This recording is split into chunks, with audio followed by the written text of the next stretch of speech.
अपने पति को जल्दी जेल से निकलवाने के लिए एक लड़की फौरन ऑफिस को जाने की कोशिश करती है। आगे क्या होगा ये हम आज की मूवी 2010 की स्टोन एक थ्रिलर क्राइम मूवी में देखेंगे। अगर आपको वीडियो अच्छी लगती है तो प्लीज इसे कमेंट लाइक जरूर कीजिएगा। अब बिना किसी देरी के एक्सप्लेनेशन स्टार्ट करती है। मूवी स्टार्ट होते है और हम वाइफ और हस्बैंड को देखते हैं। वाइफ के नाम था मेडलिन और हस्बैंड का नाम था जैक। जैक इसमें से इतना अटेंटिव नहीं था। जैक के साथ अब वो मजीद नहीं रह सकती। एक दिन वो अपने बेटे को सलाह के नीचे आती है। जैक को कहती है कि अब मैं मजीद आपके पास नहीं रह सकती। इस बात पर जैक को बहुत ज्यादा गुस्सा आया। वो ऊपर गया और अपने बेटे को खिड़की से बाहर फेंकने लग गया। वो मेडलिन से कहता है अगर तुमने मुझे छोड़ के गई तो हमारे बेटे को मैं मार डालूंगा। मेडलिन ने डर के कहा कि मैं तुम्हें नहीं छोड़ूंगा। अब इस प्रेशर में रहते हुए मेडलिन के बहुत साल गुजर गई। जैक और मेडलिन अब बूढ़ी हो गई थी। उनकी बेटी की भी शादी हो गई थी। हम इन दोनों को चर्च में देखते हैं। ये दोनों घर पे आते हैं, फिर भी हम जैक को इमोशनली एब्सेंट देखते हैं। एक दिन जैक को कॉल आता है उनके भाई की डेथ हो गई थी। वो 15 से कहते हैं कि मेरा भाई बहुत अच्छा है, मैं आज जो भी कुछ हूँ अपने ब्रदर की वजह से हूँ। इसके बाद हमें जैक का जॉब दिखाया जाता है। वो एक प्रिजन में पोरल ऑफिसर का काम करता है। जो भी प्रिजनर्स ने अपने सेंटेंस के 70 या 80% टाइम निकाल दिया है उसे पोरल असाइन की जाती है, मतलब वो जल्दी जेल से निकल जा सकते हैं। अब क्या ये प्रिजनर इस काम का लायक है, ये डिटरमाइन करना जैक का काम होता है। आज जैक को जेलर ने अपने पास बुलाया। जैक की एज हो गई थी और अब वो रिटायर होने वाली थी, तो सारी केस अब जेनस के पास जाने वाली थी। जैक ने कहा कि मेरे पास जो करंट केसेस है उन्हें मैं कंप्लीट कर लेता हूँ, उनके बाद मैं चले जाऊंगा। इस बात के लिए जेनस मान जाती है। इसके बाद जैक के पास एक कैदी आया जिसका खुद को स्टोन बोलना अच्छा लगता था। उसका नाम कुछ अलग था।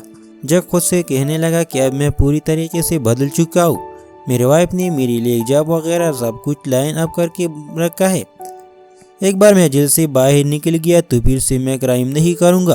स्टोन जैक से फिर से क्राइम के बारे में बात करना चाहता था। तब स्टोन ने कहा कि वो बहुत सालों पहले हुआ था, अब वो फिर से उसके बारे में बात नहीं करना चाहता। वो जैक से कहता है कि तुम जिस तरीके से मुझसे बात करते हो तुम कभी भी मुझको पोरल पर नहीं छोड़ूंगी, तो इस वजह से हटा शूट कर जाने लग गया। जैक ने कहा कि अगर तुम गई तो फिर से तुम्हारी 3-4 साल बर्बाद हो जाएंगे। स्टोन फिर जैक से बात करने लग जाती है। जैक स्टोन के साथ किसी भी चीज को लेकर बात करने के लिए रेडी था, तो उसके वाइफ के बारे में वो बात करने लगते हैं। स्टोन ने कहा कि मेरी वाइफ बहुत ही अच्छी है, वो मेरे लिए कुछ भी कर सकती है। स्टोन ने पूछा तुम्हारी शादी का कितना टाइम हुआ है। जैक ने कहा कि हम 40 साल से एक साथ हैं। स्टोन वंडर होकर कहा कि क्या इतने सालों बाद हस्बैंड वाइफ में प्यार बच सकता है। ये बात जैक को अच्छी नहीं लगती और इस पर वो बात करना बंद करता है। इसके बाद हम देखते हैं कि जैक जब घर पर जा रहा था तो ड्रिंक अपने पास लेकर जाता है। मेडलिन अलग अलग चीज़ों को लेकर बात कर रही थी। तब जैक एक अलग दुनिया में घूमता, उसे कुछ भी ज़्यादा रिस्पांस नहीं देता। मेडलिन पहले अपनी बेटी की वजह से साथ रहती थी। जैक ने इस पर चीट भी किया था, तब मेडलिन ने अपनी बेटी के लिए जैक को माफ़ किया था। नेक्स्ट सीन हम फिर से जैक और स्टोन को बात करते हुए देख सकती है। स्टोन ने जैक से कहा कि जब मैं जेल में था तो मैंने बहुत सारे टेस्ट वगैरह ली है, मेरा एजुकेशन कंप्लीट हो चुका है, मैं पूरी तरह से अब बदल चुका हूँ। जैक ने कहा तुम अपने कज़न के साथ मिलकर अपने ग्रैंडफादर को मार डाला था। जैक ने कहा कि इसके बारे में तुम क्या कहते हो। स्टोन ने कहा कि मुझे कुछ आइडिया नहीं था कि मेरे कज़न इस तरह कुछ करने वाला है, इस वजह से मैं पहले घर से निकल गया था। मुझे तो मर्डर के बारे में पता भी नहीं था, इस वजह से मेरे कज़न ने मुझे टेस्टिमोनी दी थी, इस वजह से मुझे कम सज़ा हुई। जैक ने कहा तुम्हें अपने कज़न को रोकना चाहिए था। इस मोमेंट ये बातचीत ख़त्म हो जाती है। इसके बाद हम स्टोन की वाइफ नोसेटा को देखती है। नोसेटा एक डाक टीचर थी। नोसेटा जैक के साथ बात करना चाहती थी तो घर पर कॉल लगाती है। तभी कॉल मेडलिन ने उठा ली। मेडलिन ने कहा कि जैक अब घर पर नहीं है। ये करने के लिए स्टोन ने नोसेटा को कहा था। स्टोन ने कहा तुम्हें जैक से बात करके मुझे यहाँ से निकलवाने के लिए हेल्प करनी पड़ेगी, तुम इसे बात करो और समझाओ। नोसेटा कई बार जैक को कॉल करने की कोशिश कर रही थी फिर उसे हो नहीं पा रहा था। इसके बाद नेक्स्ट सीन में स्टोन और जैक जब बात कर रही थी तो स्टोन जैक पर गुस्सा हो गया। वो कहते हैं कि तुम कौन हो ये डिसाइड करने वाली कि मैं जेल में रहूं और तुम बाहर को ले घूमूंगी। जैक ने कहा मैंने कोई भी क्राइम नहीं किया। स्टोन ने कहा कि तुमने कुछ ना कुछ तो गलत चीज़ की होंगी अपने लाइफ में, शायद अपने ट्रैफिक रूल तोड़े होंगे, अपने वाइफ को हर्ट किया होगा, तुम मुझे इस तरह जज नहीं कर सकती। अब 7-8 साल हुई, अब मैं बाहर जाना डिजर्व करता हूँ। जैक स्टोन का बात मानता नहीं। नेक्स्ट सीन में नोसेटा स्टोन से मिलने के लिए आई हुई थी। एक दूसरे को किस करने की कोशिश कर लेता है तो प्रिजन गार्ड उन्हें रोक लेता है। स्टोन ने नोसेटा से कहा कि अब मैं और यहाँ नहीं रह सकती, अगर मुझे 3-4 साल और यहाँ बिताने पड़े तो मैं खुदकशी कर लूँगा। नुसेटा ने कहा, ऐसा कुछ भी मत करना। इस मीटिंग के दौरान स्टोन एक बाइबल देखता है। उसे लगा कि शायद उसे गॉड पर बिलीव करना चाहिए। वो लाइब्रेरी में गया और अलग अलग बुक उसने देखी। उसमें से एक बुक उठा लिया। रात में नुसेटा ने फिर से जैक से कांटेक्ट होने की कोशिश की, फिर उसे कांटेक्ट होने नहीं पाता। वो ज़रा बोर हो गई थी तो पार्टी करने के लिए चले जाती है। वह एक आदमी के साथ इंटीमेट हुई। अगले दिन वो जैक से जेल के बाहर मिली। वो कहती है कि मैं आपके साथ अपॉइंटमेंट लेना चाहती हूँ, कुछ बात करना चाहता हूँ। जैक ने कहा कि मैं स्टोन का केस संभाल रहा हूँ, मैं तुम्हारे साथ बात नहीं कर सकती। नुसेटा ने जैक के लिए बर्ड्स का एक नेस्ट लाया था, वो वही देना चाहती थी, तब वो मान नहीं रही थी तो जैक ने ले लिया। जब वो अंदर आया तो स्टोन से बात कर लेता है। कहता है कि नुसेटा ये सब कर क्या रही है, ये नेस्ट उसने फेंक दिया।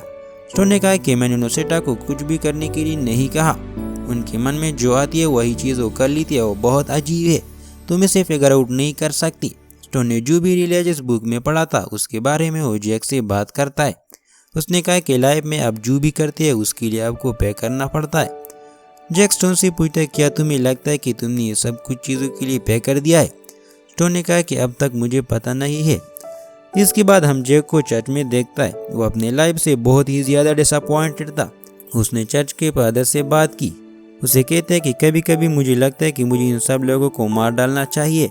फादर ने कहा कि तुम ये सब डिजर्व नहीं करती, इन सब के पीछे की मीनिंग अब तक तुमको पता नहीं है, फिर बाद में क्लियर हो जाएगा।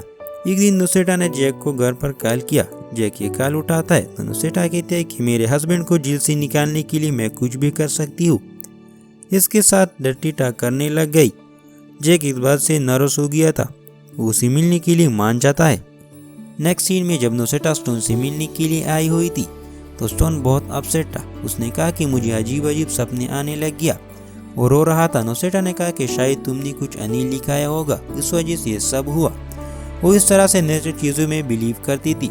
इसके बाद हम जैक और इसकी मीटिंग देखती है। जैक ने अपना दिल नुसेटा के पास हल्का किया। कहा कि मेरे डॉटर का डिवोर्स होने वाला है। उसे समझ में नहीं आ रहा था कि ऐसा हो क्यों रहा है। जैक को बैक पेन था तो ये बात नुसेटा नोटिस करती है। नुसेटा ने कहा कि मेरे पास कुछ मैग्नेट्स है, तुम्हें हेल्प कर सकती है। ये हेल्प करने का एक नेचुरल उपाय है। रात में जैक नुसेटा के पास वो मैग्नेट लेने के लिए पहुंच गया और ये दोनों इंटीमेट हो जाती है। इसके पैरेलल में हम देखते हैं कि स्टोन ने खुद के लिए सोराडाइल डिमांड की थी। उस सिरोडोल में एक आदमी का मर्डर होता हुआ उसे देख लेता है। इस बात से वो बहुत ही ज़्यादा डर गया था। स्टोन को अलग अलग चीज़ों में वो मीनिंग देखने लग गया था। उसके पैरेलल में जैक का और नुसेटा का अफेयर कंटिन्यू होता है। जैक ने नुसेटा को कहा कि हम जो भी कर रहा है उसके बारे में किसी को भी पता नहीं चलना चाहिए। नुसेटा ने कहा कि मैं किसी को भी नहीं बताऊंगी। नेक्स्ट सीन में जब स्टोन और नुसेटा जेल में मिले तो स्टोन अजीब व गरीब बातें कर रहा था। इसका ही अगर है तो चलना क्यों रहा है? नुसेटा ने कहा है कि मैं जल्द से जल्द तुम्हें यहाँ से निकाल दूंगी। जैक ने ऑलरेडी तुम्हारी पेपर्स वगैरह आगे बढ़ा दी है। नेक्स्ट सीन में जब स्टोन और जैक एक दूसरे से मिला तो स्टोन से रिलीजियस बातें कर रहा था। जैक ने कहा कि मुझे पता है कि तुम सिर्फ नाटक कर रही हो, ये सारा तुम्हारा प्लान ड्रॉप कर दो। मैंने तुम्हारी तरह बहुत सारे लोगों को देखा है, हमें उसे छोड़ देते हैं तब वो फिर से इस जेल में वापस आ जाते हैं। उन्हें फिर से पहनकर क्राइम किया होता है। रात में जैक नुसेटा के पास आया। उसे पूछते हैं स्टोन जो बात कर रहा है क्या उस सचमुच उन बातों पर बिलीव कर रहा है? क्या उसने तुम्हें मेरे पास आने के लिए कहा था? नुसेटा ने कहा मैं वही चीज़ करती हूँ जो मेरा मन कहती है। तुम्हारे पास अफेयर मैंने मजे से किया था। जैक को नुसेटा के साथ यह अफेयर गलत लगता है। उसने कहा कि मैं फिर से तुम्हारे पास नहीं आऊँगा। नुसेटा इस बात को मानने के लिए रेडी नहीं थी। नेक्स्ट सीन में जब स्टोन और जैक फिर से मिले तो स्टोन ने अपने क्राइम को कन्फेस कर दिया। उसने कहा कि मेरे कज़न ने मेरे ग्रैंडफादर को मार दिया था, फिर उसके बाद घर को जलाने का आइडिया मेरा था। मैंने जो भी किया उस बात के लिए मैं अब भी रिग्रेट नहीं करता। जो भी होता है ये पार्ट ऑफ द प्लान है। ये सब कुछ चीज़ें उसने रिलीजियस बुक से सीखी थी। एक रात जब जैक और मिडलिन बीटी हुई थी तो नुसेटा डायरेक्टली उसके घर पे आ गई। वो कहती है कि बहुत दिनों से तुम मेरे पास नहीं आई और स्टोन भी जेल से बाहर नहीं आ रहा है। मेरे हस्बैंड को तुम इस तरह तकलीफ क्यों दे रही हो? जैक ने रियलाइज़ किया था कि स्टोन को जेल से बाहर निकालना एक गलती होगा। वो जेनिस के पास जाकर बात करा देती है। फिर जैक ने ऑलरेडी पेपर आगे बढ़ा दी थी। जेनिस ने कहा कि अगर तुम अपने स्टेटमेंट से मुकर जाओगी तो तुम्हारे लिए सही नहीं होगा, अब तुम टायर होने वाले हो। इसके बाद स्टोन की हियरिंग होती है, उसे छोड़ दिया जाता है। स्टोन लास्ट टाइम जैक से मिलने के लिए आए, उसे कहते तुम किसी भी चीज पे बिलीव नहीं करती, ये तुम्हारे लिए गलत है, एक दिन तुम्हारे पास ऐसा कुछ आएगा जिससे तुम बच नहीं पाओगे, जरा अपने आप का ख्याल रखना। ये एक तरीके का धमकी थी।